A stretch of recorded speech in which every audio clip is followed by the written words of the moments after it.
Kwa hiyo mtoto anapozaliwa au mtu anapokuja katika dunia anakuja na akili ambayo haiko wazi tu, bali anakuja na akili ambayo iko tayari kutawaliwa.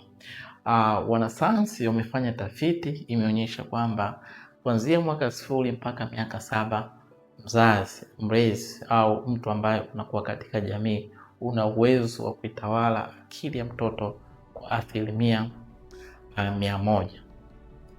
Kwa hiyo kadri umri unavyozidi kwenda, manake uwezo wa kutawala akili ya mtoto wako, uwezo wa kuimiliki akili ya mtoto wako unapungua.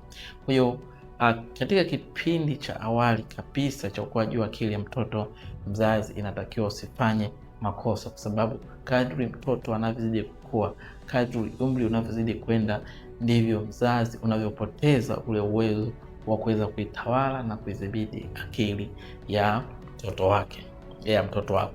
Kwa hiyo na kumbuka, akili ya mtoto inapokuja duniani au inapoingia kwenye mazingira, inaingia ikiwa haijui jambo lolote, haijui kitu chochote. Kwa hiyo vitu vyote ambavyo tunavifahamu kuhusiana na maisha, vitu vyote ambavyo tulivyo na uelewa navyo kuhusiana na maisha, manake ni matokeo ya taarifa ambazo tunakuwa tunazipata kutoka kwenye mazingira. Kwa hiyo mtu wa kwanza kabisa ambaye anatawala mazingira ya mwanzo kabisa ya akili ya mtoto wako, huyo ndiye aliye na uwezo mkubwa sana wa kuweza kutawala hatima ya maisha ya mtoto wako. Kwa hiyo mzazi mwenye hekima ni upi? Mzazi mwenye busara ni upi? Mzazi ambaye ni smart ni upi?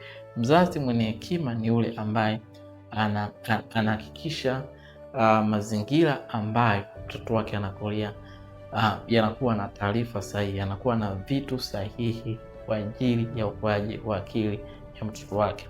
Video zinazoenda kufuata tutaenda kuzungumzia maana ya mazingira, na pia tutaenda kuzungumzia mazingira sahihi kwa karne hii 21 ni yapi kwa ajili ya ukuaji wa akili ya mtoto wako.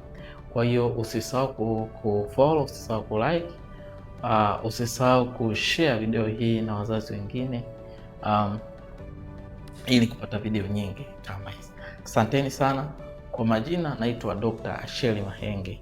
Tafurahi kama utacomment video zangu, kama utazilike video zangu, na kama utafollow video zangu.